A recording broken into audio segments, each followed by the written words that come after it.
Classic horror stories. The Yellow Wallpaper by Charlotte Perkins Gilman. It is very seldom that mere ordinary people like John and myself secure ancestral halls for the summer. A colonial mansion, a hereditary estate, I would say a haunted house, and reach the height of romantic felicity, but that would be asking too much of fate. Still, I will proudly declare that there is something queer about it. Else, why should it be let so cheaply? And why have stood so long untenanted? John laughs at me, of course, but one expects that in marriage. John is practical in the extreme. He has no patience with faith, an intense horror of superstition, and he scoffs openly at any talk of things not to be felt and seen and put down in figures. John is a physician, and perhaps, I would not say it to a living soul, of course, but this is dead paper and a great relief to my mind. Perhaps that is one reason I do not get well faster. You see, he does not believe I am sick. And what can one do? If a physician of high standing, and one's own husband, assures friends and relatives that there is really nothing the matter with one but temporary nervous depression, a slight hysterical tendency, what is one to do? My brother is also a physician, and also of high standing, and he says the same thing. So I take phosphates or phosphites, whichever it is, and tonics and journeys and air and exercise, and am absolutely forbidden to work until I am well again. Personally, I disagree with their ideas. Personally, I believe that congenial work with excitement and change would do me good. But what is one to do? I did write for a while in spite of them, but it does exhaust me a good deal, having to be so sly about it, or else meet with heavy opposition. I sometimes fancy that in my condition if I had less opposition and more society and stimulus, but John says the very worst thing I can do is to think about my condition, and I confess it always makes me feel bad.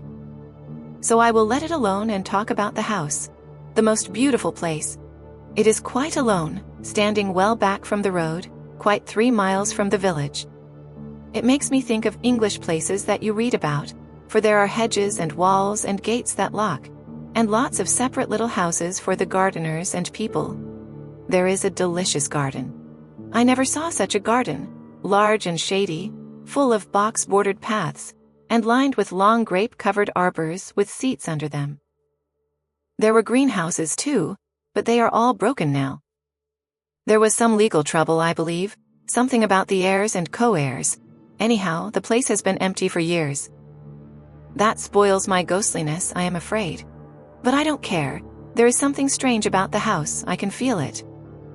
I even said so to John one moonlight evening, but he said what I felt was a draft, and shut the window. I get unreasonably angry with John sometimes.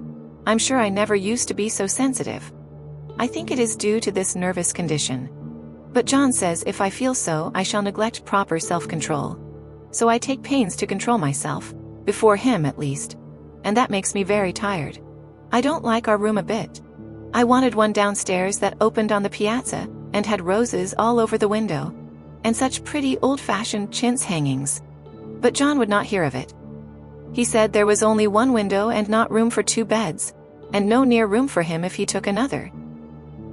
He is very careful and loving, and hardly lets me stir without special direction. I have a scheduled prescription for each hour in the day. He takes all care from me, and so I feel basely ungrateful not to value it more. He said we came here solely on my account, that I was to have perfect rest and all the air I could get. Your exercise depends on your strength, my dear, said he, and your food somewhat on your appetite, but air you can absorb all the time. So we took the nursery, at the top of the house. It is a big, airy room, the whole floor nearly, with windows that look all ways, and air and sunshine galore. It was nursery first and then playground and gymnasium, I should judge, for the windows are barred for little children, and there are rings and things in the walls. The paint and paper look as if a boys' school had used it. It is stripped off, the paper, in great patches all around the head of my bed, about as far as I can reach, and in a great place on the other side of the room low down. I never saw a worse paper in my life. One of those sprawling flamboyant patterns committing every artistic sin. It is dull enough to confuse the eye and following, pronounced enough to constantly irritate and provoke study. And when you follow the lame, uncertain curves for a little distance, they suddenly commit suicide, plunge off at outrageous angles, destroy themselves in unheard-of contradictions. The color is repellent, almost revolting, a smoldering, unclean yellow, strangely faded by the slow-turning sunlight. It is a dull yet lurid orange in some places, a sickly sulfur tint in others. No wonder the children hated it. I should hate it myself if I had to live in this room long. There comes John, and I must put this away. He hates to have me write a word. We have been here 2 weeks, and I haven't felt like writing before, since that first day. I am sitting by the window now, up in this atrocious nursery, and there is nothing to hinder my writing as much as I please, save lack of strength. John is away all day, and even some nights when his cases are serious.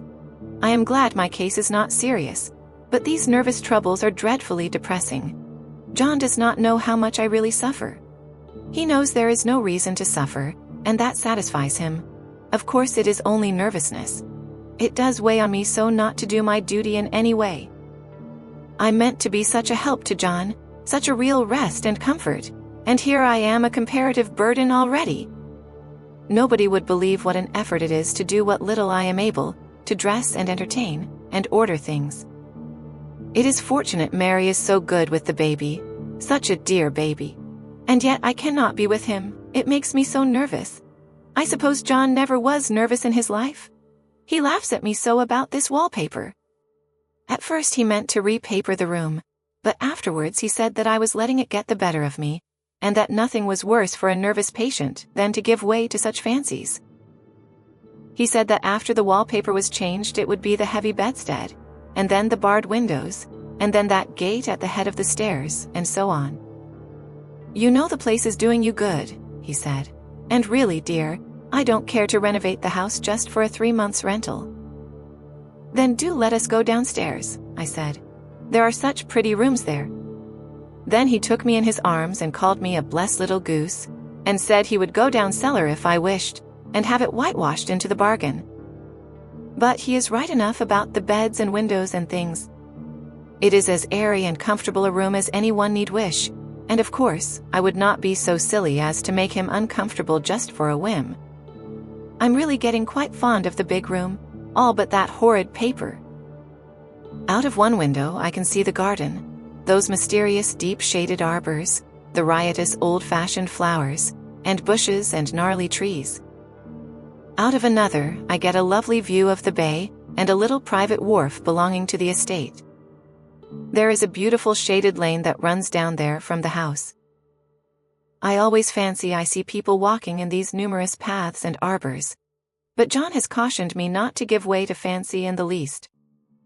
He says that with my imaginative power and habit of story-making, a nervous weakness like mine is sure to lead to all manner of excited fancies, and that I ought to use my will and good sense to check the tendency. So I try. I think sometimes that if I were only well enough to write a little, it would relieve the press of ideas and rest me. But I find I get pretty tired when I try. It is so discouraging not to have any advice and companionship about my work. When I get really well, John says we will ask Cousin Henry and Julia down for a long visit, but he says he would as soon put fireworks in my pillowcase as to let me have those stimulating people about now. I wish I could get well faster. But I must not think about that. This paper looks to me as if it knew what a vicious influence it had. There is a recurrent spot where the pattern lolls like a broken neck, and 2 bulbous eyes stare at you upside down. I get positively angry with the impertinence of it, and the everlastingness. Up and down and sideways they crawl, and those absurd, unblinking eyes are everywhere. There is one place where 2 breadths didn't match, and the eyes go all up and down the line, one a little higher than the other. I never saw so much expression in an inanimate thing before, and we all know how much expression they have. I used to lie awake as a child and get more entertainment and terror out of blank walls and plain furniture than most children could find in a toy store. I remember what a kindly wink the knobs of our big old bureau used to have, and there was one chair that always seemed like a strong friend, I used to feel that if any of the other things looked too fierce, I could always hop into that chair and be safe. The furniture in this room is no worse than inharmonious, however, for we had to bring it all from downstairs. I suppose when this was used as a playroom they had to take the nursery things out, and no wonder.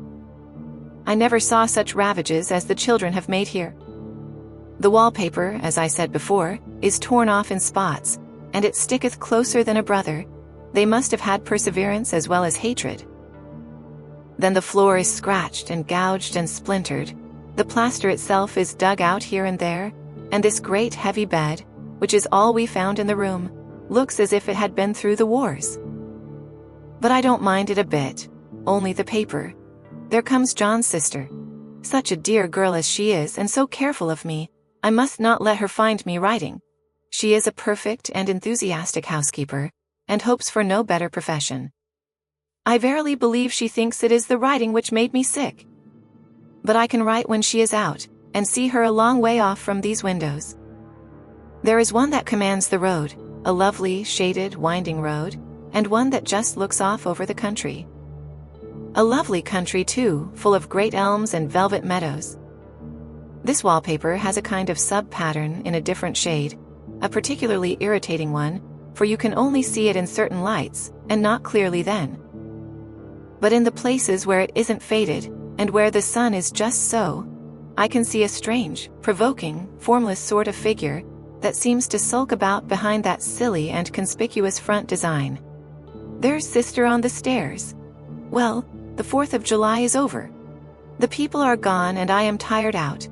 John thought it might do me good to see a little company, so we just had Mother and Nellie and the children down for a week.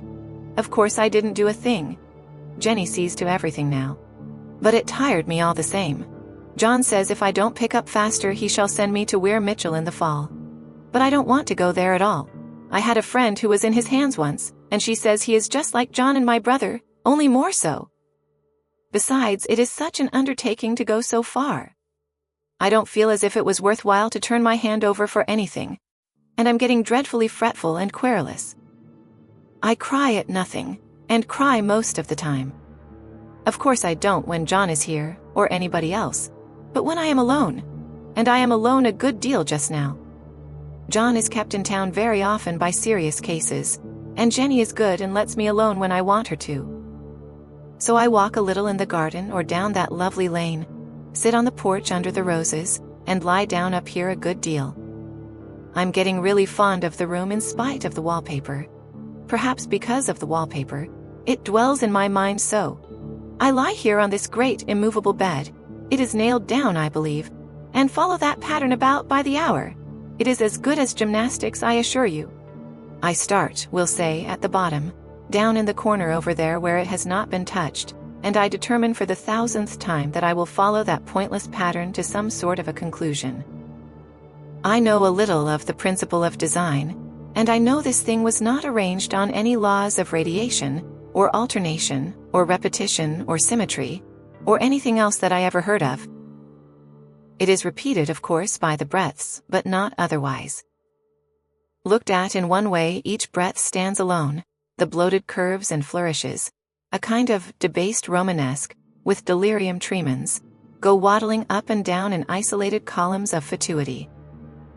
But, on the other hand, they connect diagonally, and the sprawling outlines run off in great slanting waves of optic horror, like a lot of wallowing seaweeds in full chase. The whole thing goes horizontally too, at least it seems so, and I exhaust myself in trying to distinguish the order of its going in that direction. They have used a horizontal breadth for a frieze, and that adds wonderfully to the confusion.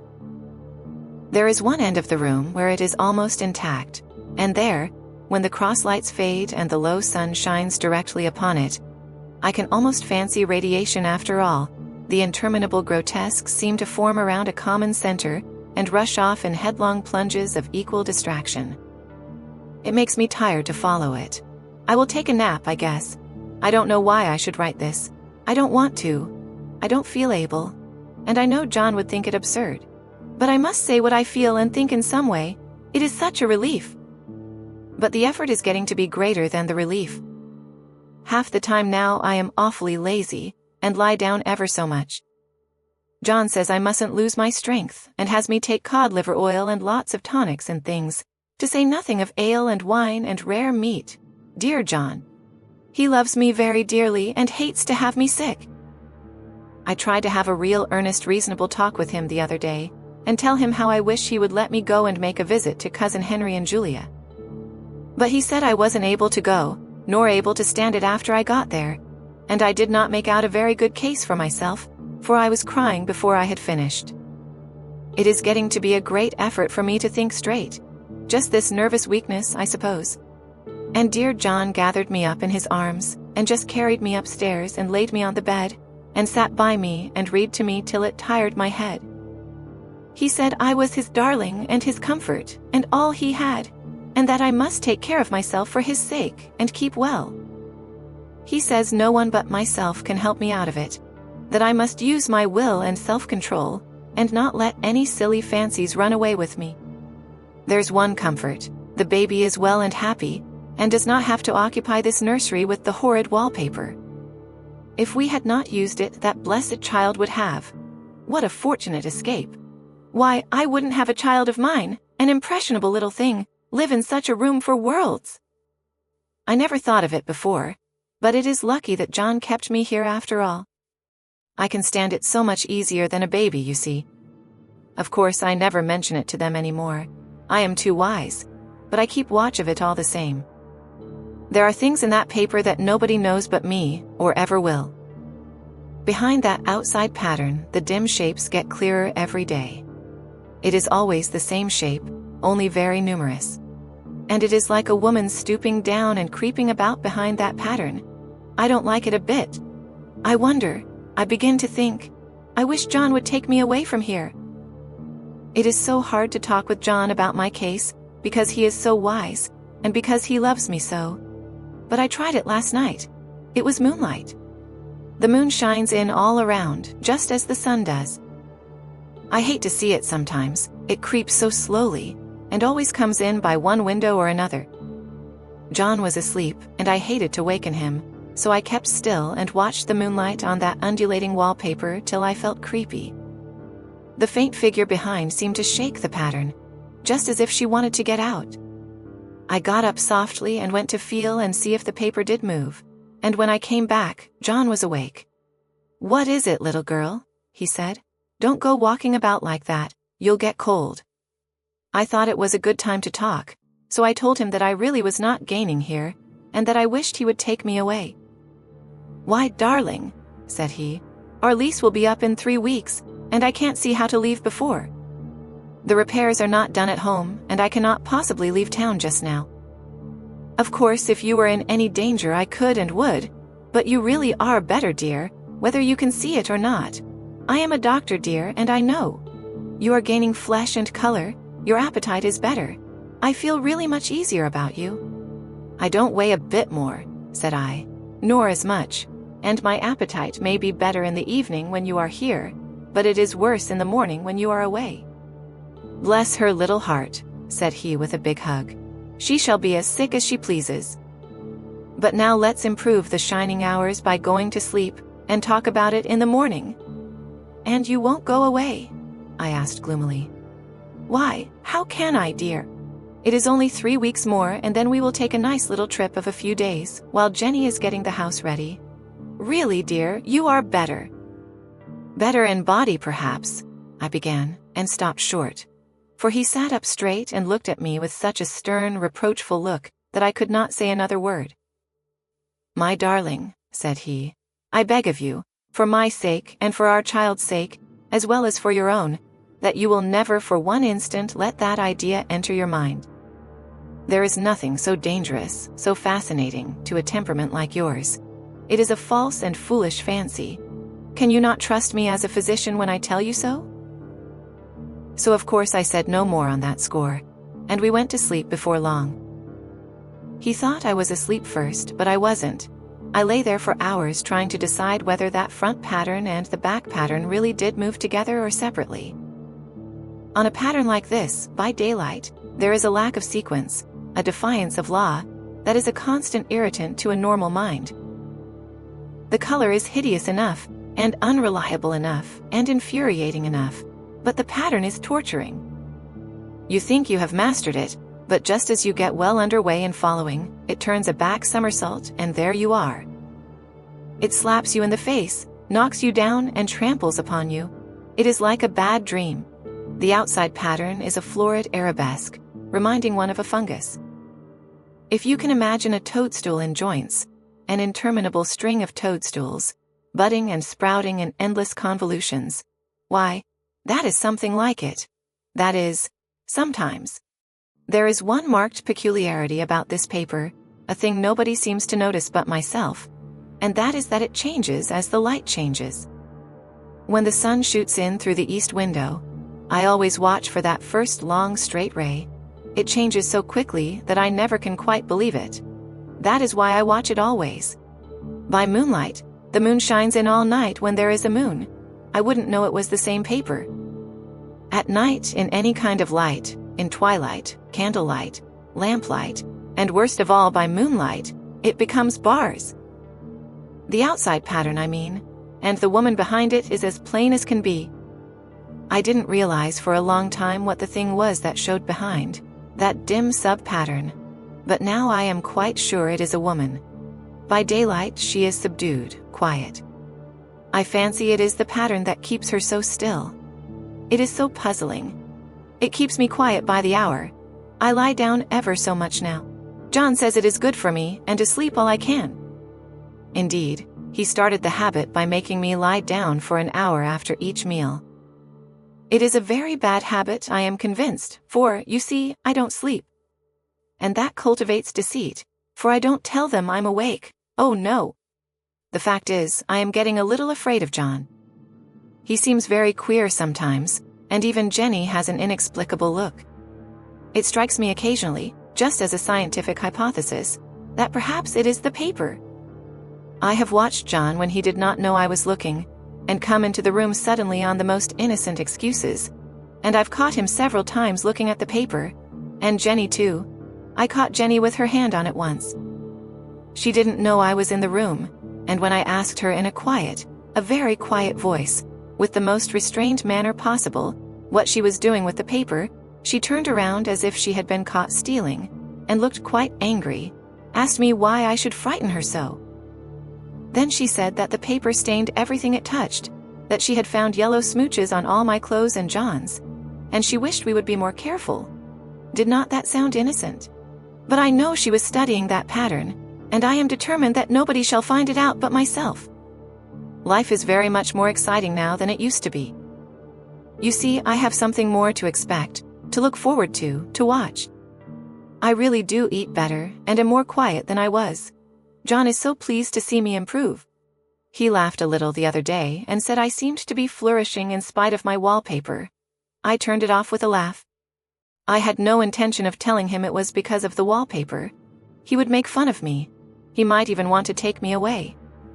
I don't want to leave now until I have found it out. There is a week more, and I think that will be enough. I'm feeling ever so much better. I don't sleep much at night, for it is so interesting to watch developments. But I sleep a good deal in the daytime. In the daytime it is tiresome and perplexing. There are always new shoots on the fungus, and new shades of yellow all over it. I cannot keep count of them, though I have tried conscientiously. It is the strangest yellow, that wallpaper. It makes me think of all the yellow things I ever saw, not beautiful ones like buttercups, but old foul, bad yellow things. But there is something else about that paper, the smell. I noticed it the moment we came into the room, but with so much air and sun it was not bad. Now we have had a week of fog and rain, and whether the windows are open or not, the smell is here. It creeps all over the house. I find it hovering in the dining room, skulking in the parlor, hiding in the hall, lying in wait for me on the stairs. It gets into my hair. Even when I go to ride, if I turn my head suddenly and surprise it, there is that smell. Such a peculiar odor, too. I have spent hours in trying to analyze it, to find what it smelled like. It is not bad at first, and very gentle, but quite the subtlest, most enduring odor I ever met. In this damp weather, it is awful. I wake up in the night and find it hanging over me. It used to disturb me at first. I thought seriously of burning the house to reach the smell. But now I am used to it. The only thing I can think of that it is like is the color of the paper. A yellow smell. There is a very funny mark on this wall, low down, near the mopboard. A streak that runs round the room. It goes behind every piece of furniture except the bed. A long, straight, even smooch, as if it had been rubbed over and over. I wonder how it was done and who did it, and what they did it for. Round and round and round, round and round and round, it makes me dizzy. I really have discovered something at last. Through watching so much at night, when it changes so, I have finally found out. The front pattern does move, and no wonder. The woman behind shakes it. Sometimes I think there are a great many women behind, and sometimes only one, and she crawls around fast, and her crawling shakes it all over. Then in the very bright spots she keeps still, and in the very shady spots, she just takes hold of the bars and shakes them hard. And she is all the time trying to climb through. But nobody could climb through that pattern. It strangles so. I think that is why it has so many heads. They get through, and then the pattern strangles them off and turns them upside down, and makes their eyes white. If those heads were covered or taken off, it would not be half so bad. I think that woman gets out in the daytime. And I'll tell you why, privately. I've seen her. I can see her out of every one of my windows. It is the same woman, I know, for she is always creeping, and most women do not creep by daylight. I see her on that long shaded lane, creeping up and down. I see her in those dark grape arbors, creeping all around the garden. I see her on that long road under the trees, creeping along, and when a carriage comes she hides under the blackberry vines. I don't blame her a bit. It must be very humiliating to be caught creeping by daylight. I always lock the door when I creep by daylight. I can't do it at night, for I know John would suspect something at once. And John is so queer now that I don't want to irritate him. I wish he would take another room. Besides, I don't want anybody to get that woman out at night but myself. I often wonder if I could see her out of all the windows at once. But, turn as fast as I can only see out of one at one time. And though I always see her, she may be able to creep faster than I can turn.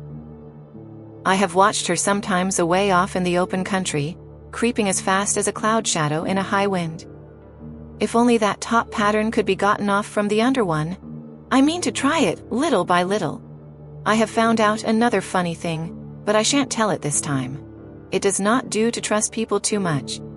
There are only 2 more days to get this paper off, and I believe John is beginning to notice.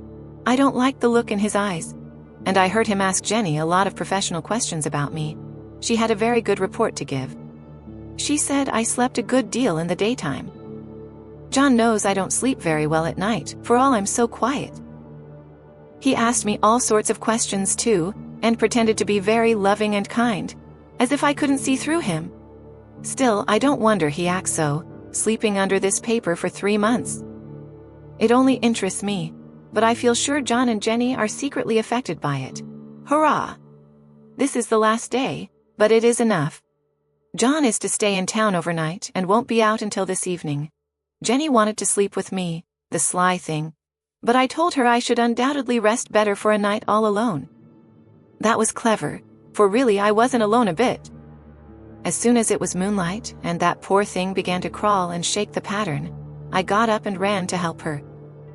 I pulled and she shook, I shook and she pulled, and before morning we had peeled off yards of that paper. A strip about as high as my head and half around the room. And then when the sun came and that awful pattern began to laugh at me, I declared I would finish it today. We go away tomorrow, and they are moving all my furniture down again to leave things as they were before. Jenny looked at the wall in amazement, but I told her merrily that I did it out of pure spite at the vicious thing.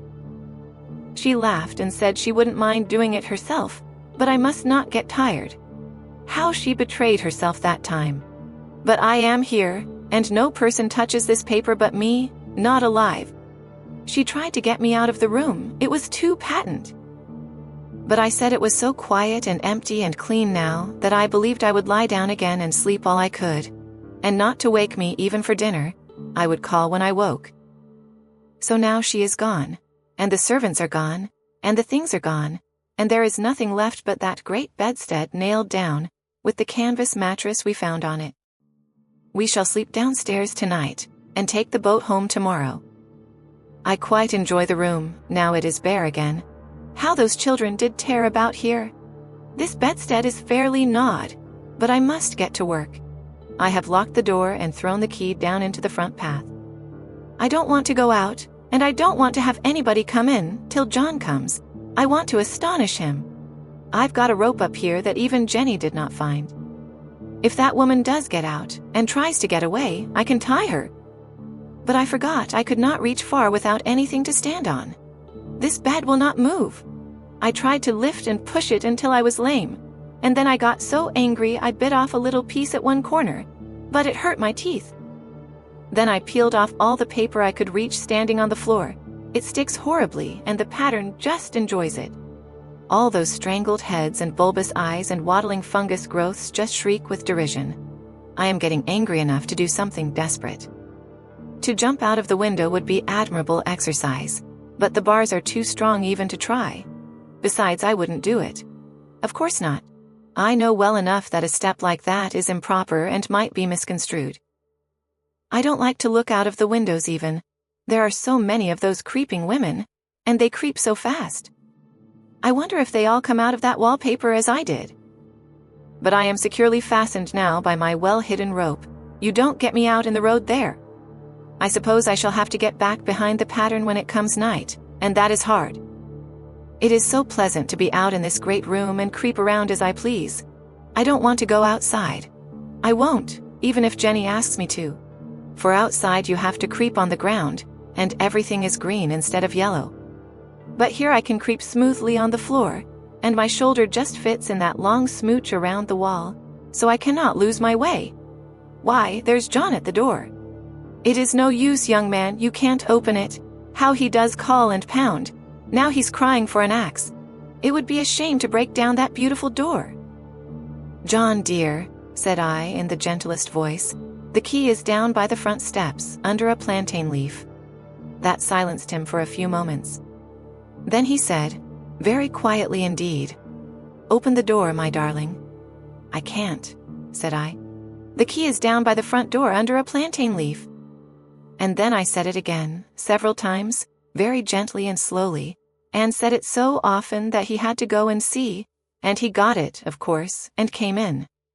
He stopped short by the door. What is the matter? He cried. For God's sake, what are you doing? I kept on creeping just the same, but I looked at him over my shoulder. I've got out at last, said I, in spite of you and Jane.